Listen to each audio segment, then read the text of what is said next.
தமிழ்நாட்டு முதலமைச்சர் அந்த இறந்த குடும்பங்களுக்கு 10 லட்சம் ரூபாய் கொடுக்கலாம் என்று ஒரு கருத்தை சொல்லியிருக்கிறார். அதை நீங்கள் ஏற்றுக்கொள்ள வேண்டும் என்று நான் கேட்டுக்கொள்ள விரும்புகிறேன். இந்த முன்னாடி அமைந்த கமிட்டி ஆகட்டும், கமிஷன் ஆகட்டும், எல்லாமே விவசாயிகளுடைய வாழ்வாதாரத்துக்கும் தண்ணிக்காகவும் உருவாக்கப்பட்டது, விவசாயிகளுக்காக உருவாக்கப்பட்டது. ஆனா கர்நாடகாவுடைய ஸ்ட்ராட்டஜி குடி தண்ணீர்.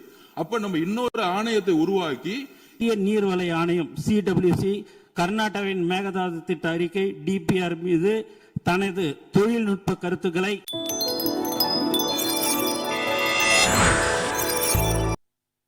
உறுப்பினர் வேலு அவர்கள், மாண்புமிகு பேரவைத் தலைவர்களே, நீங்கள் சொன்ன கருத்தை திராவிட முன்னேற்ற கழகத்தின் சார்பாக முழுமையாக நாங்கள் ஆதரிக்கிறோம்.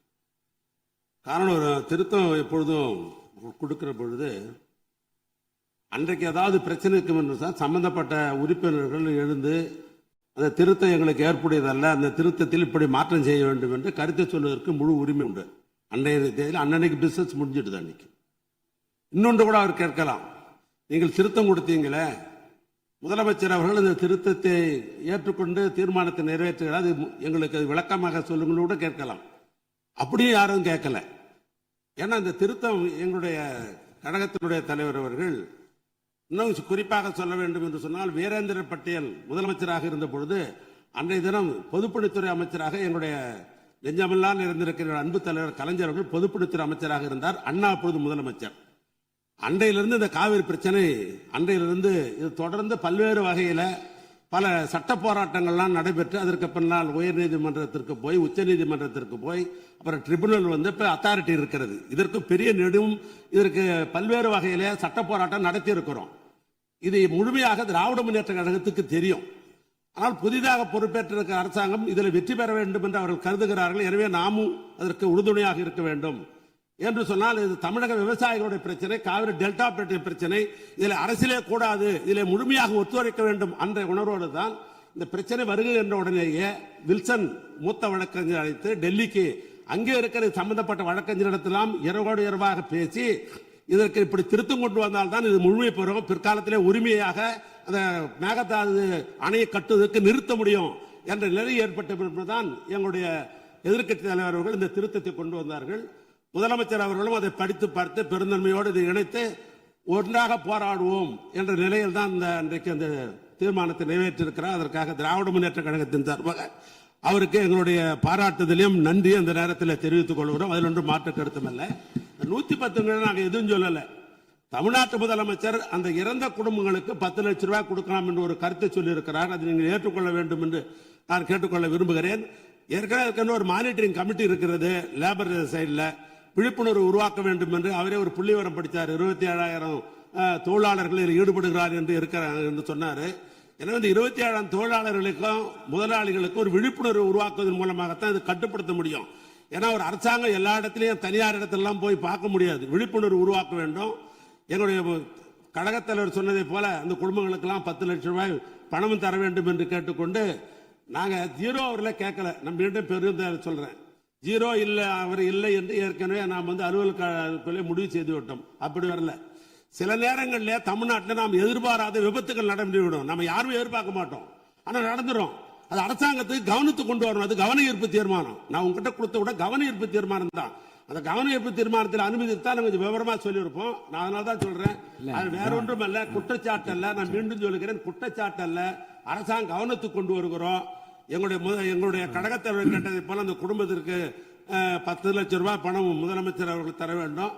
மீண்டும் சொல்லுகிறேன், எங்களுடைய தலைவர், எங்களுடைய சட்டமன்ற உறுப்பினர் அத்தனை பேரும் சார்பாக மாண்புமிகு முதலமைச்சர் இன்றைக்கு பிறந்த நாள் விழா, அவருக்கு எங்களுடைய திமுக சார்பாக முதல்ல நல்வாழ்த்துக்களை தெரிவித்துக்கிற அதே நேரத்தில் இந்த தொழிலாளர் குடும்பங்களுக்கெல்லாம் பாதிக்கப்பட்ட குடும்பங்களுக்கு ஒரு 5 லட்சம் ரூபாயும், இறந்த குடும்பங்களுக்கு 10 லட்சம் ரூபாய் பணமும் முதலமைச்சர் அறிவிக்க வேண்டும் என்று திராவிட முன்னேற்ற கழகத்தின் சார்பாக மாண்பு உறுப்பினர் வந்து இந்த 55 விதியின் கீழ் சொன்ன என்ன சொல்றேன், இந்த விதி அந்த விதி என்றில்லாமல் நீங்கள் சொல்லுகிற இந்த கருத்தை எப்போதுமே காலையில் வந்தவுடனே இந்த 55 விதியின் கீழே கவன ஈர்ப்பு தீர்மானம் கொடுக்கிறேன் என்று அவசரப்படுத்தாமல், இதே இப்ப பாருங்க, இப்ப நீங்க பேசுனீங்க, உங்களுக்கு நேரம் கொடுக்கப்பட்டது, அந்த நேரத்தில் பயன்படுத்தி அதை உங்கள் கோரிக்கையை வைத்தீர்கள். இப்படி உங்களுக்கு என்று வாய்ப்பு தருகிற போது அந்த பிரச்சனையை சொல்லுங்கள், தகுந்த விதத்தில் பதில் சொல்வா என்றுதான் நான் காலையிலிருந்து சொல்லிக் கொண்டிருக்கிறேன். அடுத்து நீங்க உறுப்பினர், நீங்க பேச முடியும், இருங்க நான் கேட்டுருங்க. உங்களுடைய உறுப்பினருக்கு பேச வாய்ப்பு இருக்கிறது. பேசுகிற போதுதான் பேச முடியுமே தவிர இந்த பிரச்சனை குறித்து விவாதத்துக்கு இடமில்லை. மாண்புமிகு அமைச்சர் என் ஊரக வளர்ச்சித்துறை மற்றும் நீர்வளத்துறை அமைச்சர் அவர்கள் விளக்கம் அளிப்பார்கள்.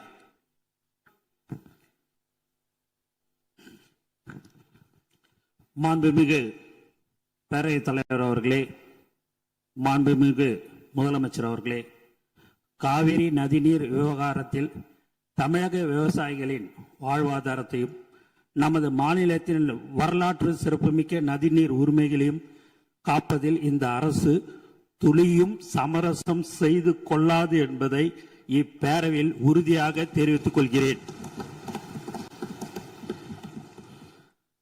கர்நாடகாவின் தற்போதைய முதலமைச்சர் அவர்கள் மேகதாது பிரச்சனையை சமீபத்தில் எழுப்பிய உடனேயே மாண்புமிகு தமிழக முதலமைச்சர் அவர்கள் 25/5/2026 அன்று அரசு தலைமை வழக்கறிஞர், உச்ச நீதிமன்ற மூத்த வழக்கறிஞர் மற்றும் உயரதிகாரிகளுடன் ஆலோசித்து இப்பிரச்சனையை குறித்து எடுக்க வேண்டிய நடவடிக்கைகளை பற்றி அறிவுறுத்தினார்கள்.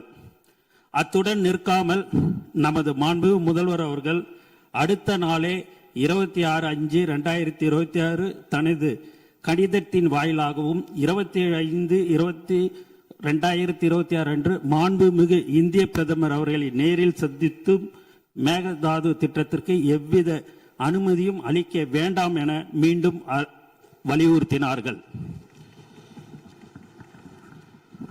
மாண்புமிகு தமிழக முதல்வர் அவர்கள் 25/5/2026 அன்று உத்தரவிட்டதின் அடிப்படையில் தமிழ்நாடு அரசு சார்பாக புதுடெல்லியில் உள்ள தேசிய பசுமை தீர்ப்பாயத்தின் முதன்மை அமர்வில் மேகதாது திட்டத்தை எதிர்த்து 27/5/2026 அன்று ஒரு மனு தாக்கல் செய்யப்பட்டுள்ளது.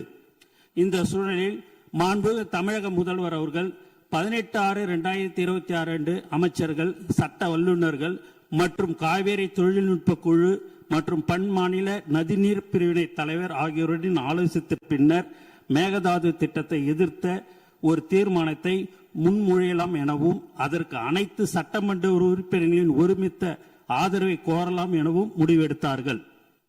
காவேரி நதிநீர் விவகாரத்தில் ஒருமனதாக ஏற்றப்பட்ட தீர்மானத்தில் மாண்புமிகு எதிர்க்கட்சி தலைவர் அவர்கள் 4/3/2026 அன்று தமிழ்நாடு அரசு ஒன்றிய அரசுக்கு மேகதாது அணை விவகாரம் குறித்து ஒரு புதிய நடுவர் மன்றம் அமைக்க முன்மொழிகள் அனுப்பியதும் குறித்து தீர்மானத்தில் சேர்க்க கோரிக்கை வைத்தார்.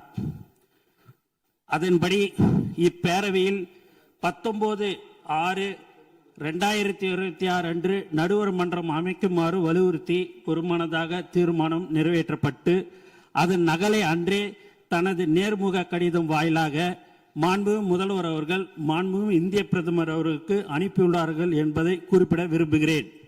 இவ்வாறு தமிழர் நலன் கருதி இந்த அரசு மாண்புமிகு முதல்வர் அவர்களின் ஆலோசனைப்படியும் மேகதாது திட்டத்தை முறியடிக்க அனைத்து நடவடிக்கைகளும் தொடர்ந்து எடுத்து வருகிறது. ஆனால் சிலர் நடுவர் மன்றம் அமைக்குமாறு கோருவது சரியான அணுகுமுறை அல்ல என கருதுகின்றனர். சில தரப்பினர் பரப்பி வரும் தவறான புரிதலுக்கு முற்றுப்புள்ளி வைக்கும் வகையில் நமது அரசின் நேர்த்தியான அணுகுமுறை பற்றி இந்த மாமன்றத்தில் தெளிவுபடுத்த விரும்புகிறேன். கடந்த நவம்பர் 13/2025 அன்று மேகதாதுக்கு எதிராக நாம் தொடர்ந்த வழக்குகளை உச்ச நீதிமன்றம் மேகதாது அணை திட்டம் ஆரம்ப நிலையில் தான் உள்ளது என கூறி தள்ளுபடி செய்தது. அந்த தீர்ப்பின் பேரா 29 மாநிலங்கள் தங்களுக்கு ஒதுக்கப்பட்ட தண்ணீரை எப்படி வேண்டுமானாலும் பயன்படுத்தலாம் என நீதிமன்றம் குறிப்பிட்டது. இதை தங்களுக்கு சாதகமாக பயன்படுத்தி கர்நாடகாவோ அல்லது கேரளாவோ தன்னிச்சையாக புதிய அனுமதிக்கப்படாத திட்டங்களை கையில் எடுத்துவிடக்கூடாது என்பதில் நாம் உறுதியாக இருந்தோம். டிசம்பர் 2025 ஒன்றிய அரசு தன்னிச்சையாக காவேரி நீர்வள திட்டங்களை மதிப்பீடு செய்வதற்கான வழிகாட்டுதலை வெளியிட்டது. மேலும் கடந்த மே 2026 நாளிட்ட ஒன்றிய ஜல் சக்தி அமைச்சகத்தின் கடிதம் மூலம் மத்திய நீர்வள ஆணையம் CWC கர்நாடகாவின் மேகதாது திட்ட அறிக்கை DPR மீது தனது தொழில்நுட்ப கருத்துக்களை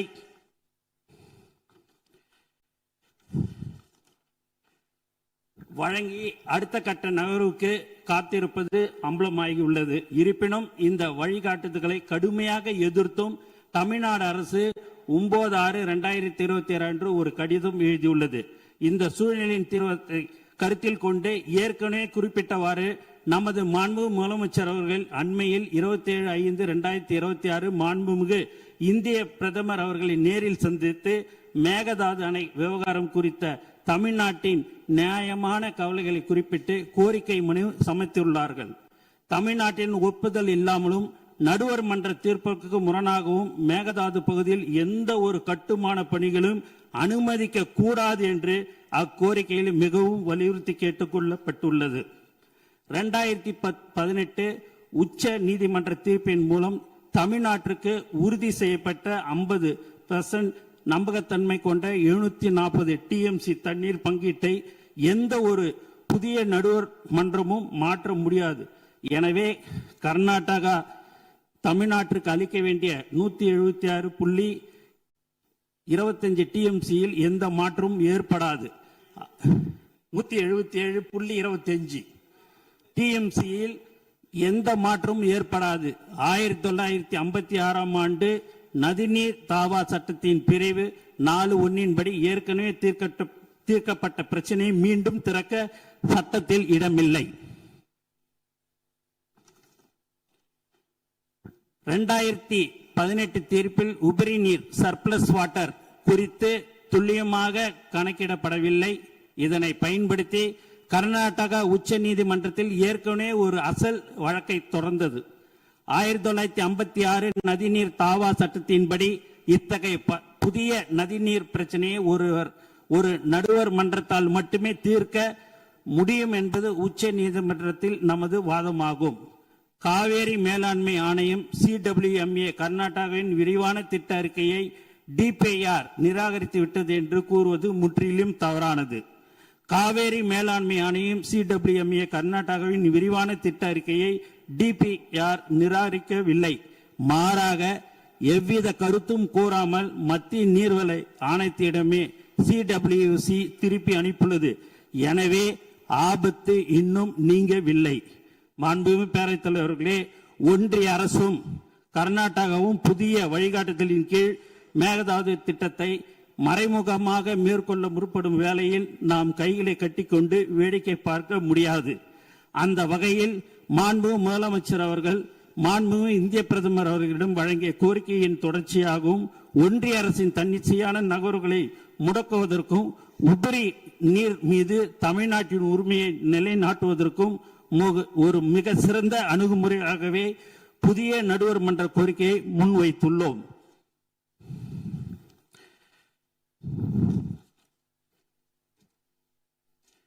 புதிய நடுவர் மன்றம் அமைவதால் தமிழ்நாட்டிற்கு எந்தவித பாதிப்பும் ஏற்படாது என்பதை இப்பேரவைக்கு மிக உறுதியுடன் தெரிவித்துக் கொள்கிறேன். நன்றி, வணக்கம்.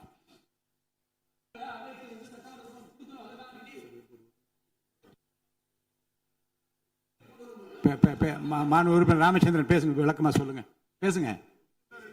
மைக் கொடுங்க அவருக்கு. மாண்பு ராமச்சந்திரன். மாண்புமிகு பேரவைத் தலைவர்களே, தமிழ்நாட்டுடைய ஜீவாதார உரிமை காவேரி ஆறின் குறுக்கே கர்நாடக அரசு மேகதாது அணை கட்டுவதை, அந்த அணை கட்டக்கூடாதுன்னு சொல்லி மாண்புமிகு முதலமைச்சர் கொண்டு வந்த தீர்மானத்தை கொள்கை ரீதியாக சித்தாந்த ரீதியாக இந்த அவையிலே மாறுபட்ட கருத்துக்கள் இருந்தாலும் தமிழ்நாட்டுடைய வாழ்வாதார உரிமை என்ற அடிப்படையிலே அனைத்து கட்சிகளும் மாண்புமிகு முதலமைச்சர் கொண்டு வந்த தீர்மானத்தை ஆதரித்தார்கள். மாண்புமிகு எதிர்க்கட்சி தலைவர் பேசும்போது ஒரு திருத்தத்தை முன்மொழிந்தார். புதிய நடுவர் மன்றம் அமைக்கப்பட வேண்டும் என்பது. அந்த திருத்தத்தோடு மாண்புமிகு முதலமைச்சர் வந்து தீர்மானத்தை நிறைவேற்றினீங்க. நான் கையை தூக்குனேன், நீங்க வேற அலுவலகம் போயிட்டீங்க. உங்க ரூமுக்கு வந்தேன், முதலமைச்சர் வந்ததுனால நீங்க பேச அனுமதிக்கல. ஒரு திருத்தத்தை கொண்டு வந்தால் அந்த திருத்தத்தை சட்டமன்றத்தில் பேரவைத் தலைவர் வந்து மற்ற உறுப்பினர்களுக்கு வைக்கணும். என்ன திருத்தம் கொண்டு வரான்னு சொல்லி அதன் மீது விவாதிக்க நீங்க அனுமதிக்கணும். அவர் அவ்வாறு விவாதிக்காம நீங்க வந்து அதை வந்து ஏகமனதா நீங்க அந்த தீர்மானத்தை அங்கீகரிச்சிட்டீங்க. ஆக நாங்க சொல்வது புதிய திருத்தம் தேவையில்லை. ஏன்னா ஏற்கனவே 1990 நாடாளுமன்றத்தில் வாக்கெடுப்பு மூலம் தான் வந்து காவிரி நடுவர் மன்றம் அமைக்கப்பட்டிருக்கிறது. அதே மாதிரி இறுதி தீர்ப்பு 2007 அந்த காவிரி மன்ற இறுதி தீர்ப்பில் கடைநிலை மாநிலங்கள் தமிழ்நாடு, புதுச்சேரி அதே போல கேரளாவுடைய எந்தவித அனுமதி இல்லாம முதல்மடை மாநிலம் வந்து எந்த விதமான கட்டுமான பணிகளும் மேற்கொள்ளக்கூடாதுன்னு சொல்லி அதை தான் 2018 உச்ச நீதிமன்றம் உறுதிப்படுத்தியிருக்கு. அதோடு இல்லாம உச்ச நீதிமன்றம் தெளிவா தன்னுடைய தீர்ப்புல சொல்லி இருக்கு, காவேரி மேலாண்மை ஆணையம் அதே மாதிரி காவேரி நதிநீர் பங்கீட்டு குழு வந்து ஒரு வருடத்துக்கு தமிழ்நாட்டுக்கு வழங்க வேண்டிய தண்ணீரை ஜூன் முதல் மே மாதம் வரை 177.25 நீரை மாதந்தோறும் வழங்கணும் சொல்லி, அவ்வாறு இருக்கும்போது ஏற்கனவே உச்ச நீதிமன்ற தீர்ப்பு தெளிவா சொல்லியிருக்கு. அப்படி இருக்கும்போது புதிதாக ஒரு நடுவர்மன்றம் அமைத்தால் அது தமிழ்நாட்டுக்கு பாதகமா அமைஞ்சிரும். நாமளே போய் முதலவாயில சிக்கன மாதிரி ஆயிடும். ஆகவே புதிய நடுவர்மன்றம் அமைக்க கூடாது என்பது எங்களுடைய கட்சி நிலைப்பாடு. ஆகவே புதிய நடுவர்மன்றம் இல்லாமல் முதலமைச்சர் கொண்டு வந்த தீர்மானத்தை மீண்டும் கொண்டு வர வேண்டும் என்பது எங்களுடைய நிலைப்பாடு என்பதை தெரிவிச்சுக்கிறேன். மாண்புமிகு அமைச்சர் அவர்கள்.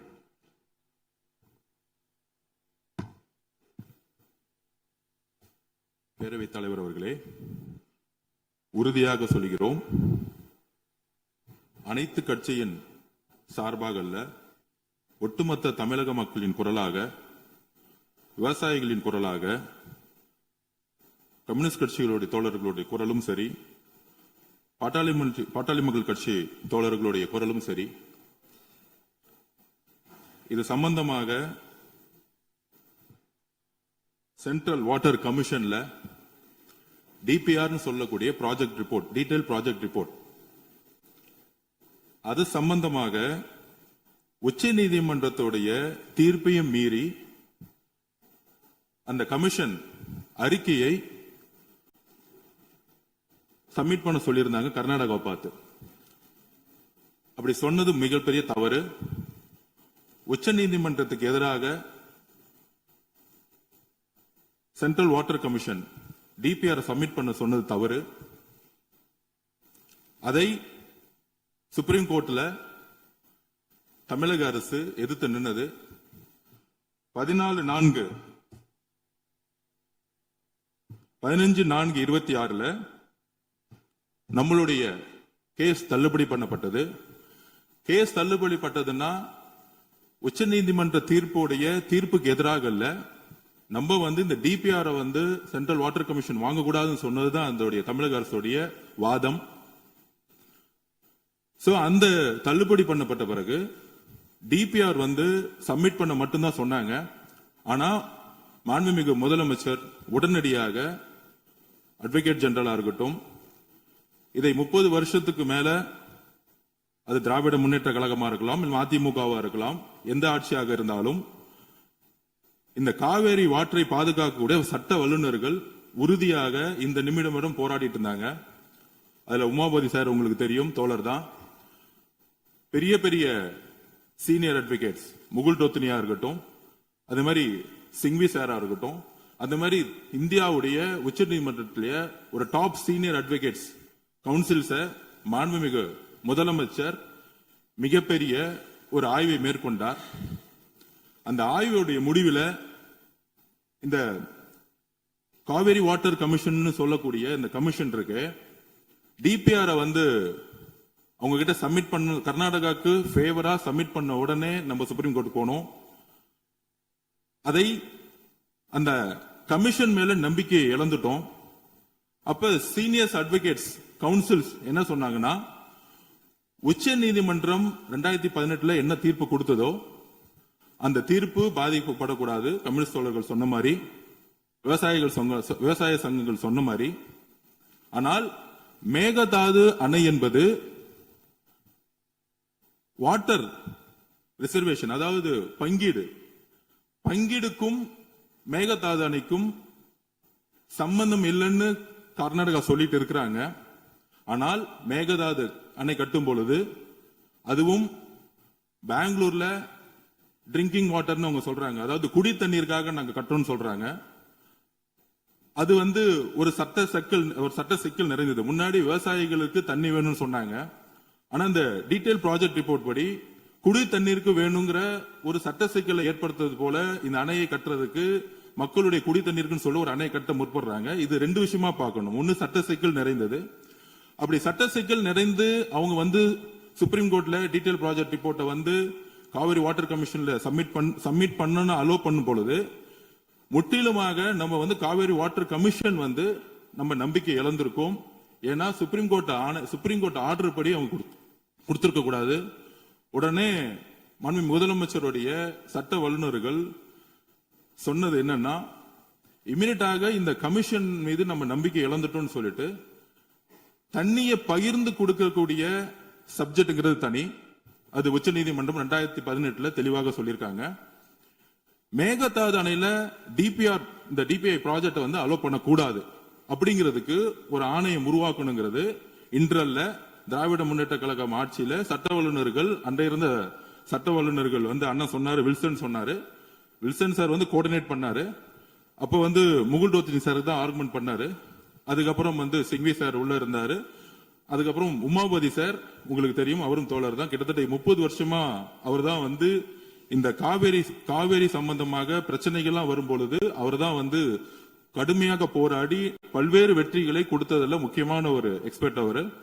சோ இது எல்லாரும் சேர்ந்து ஒரு முடிவு எடுக்கும் பொழுது அந்த முடிவை வந்து சரியான திசையில செல்ல முடியும்னு மாண்பு முதலமைச்சர் முடிவு செய்து அடுத்த சட்ட ரீதியாக இந்த கோரிக்கையை உச்சநீதிமன்றத்திலும் இந்த கோரிக்கையை மாண்புமிகு பிரதம மந்திரி கிட்டும் கொண்டு செல்லான்னு சொல்லும் பொழுது அன்றைக்கு தீர்மானத்துல வெறும் மேகதாது அணை கட்டுறதுக்கு ஒரு எதிர்ப்புக்காக இந்த அவையில் ஒரு தீர்மானத்தை முதல்வர் நிறைவேற்றும் பொழுது மாண்புமிகு எதிர்க்கட்சி தலைவர் மார்ச் மாசம் இந்த கோரிக்கையை ஆல்ரெடி வந்து சட்ட வல்லுநர்கள் முன்னாள் முதலமைச்சர் திரு மு க ஸ்டாலின் அவர்கள் இதே டிஸ்கஷனை கொண்டு வந்திருந்து ஒரு கடிதத்தை அனுப்பிச்சிருந்தாங்க. அந்த விஷயம் உடனடியாக நினைவுக்கு வந்தவுடன் மாண்பு முதலமைச்சர் அதிகாரிகளுடன் மட்டும் கலந்துரையாடல, உடனடியாக சீனியர் கவுன்சில் கிட்ட உடனடியாக சட்டமன்றம் நடந்திருக்கும் பொழுதே ஒரு ஆய்வை மேற்கொண்டாரு. அதுல வந்து நம்ம வந்து இந்த காவிரி வாட்டர் கமிஷன் மீது நம்ம நம்பிக்கை இழந்துட்டோம். இந்த கமிஷன் வந்து தொடர்ந்தால் இந்த டீடைல் ப்ராஜெக்ட் ரிப்போர்ட்டை ஒருவேளை இந்த கமிஷன் அக்செப்ட் பண்ணிட்டா நமக்கு உடனடியாக பிரச்சனைகள் வந்துரும் சொல்லிட்டு இந்த கமிஷனை வந்து நம்ம வந்து இமிடியட்டா வந்து என்ன சொல்றது, அந்த கமிஷனை நம்ம உடனடியாக கேன்சல் பண்ணிட்டு புதிய கமிஷன்ங்கிறது வந்து முழுக்க மேகதாது அணையில அணை கட்டக்கூடாது அப்படிங்கிறதுக்காகவே இந்த கமிஷன் வந்து உருவாக்கணுங்கிறது தான் நம்மளுடைய சட்ட வல்லுநர்களுடைய ஆலோசனை. இதுக்கும் 2018 உச்ச நீதிமன்றம் கொடுத்த தீர்ப்புக்கும் சம்பந்தம் கிடையாது.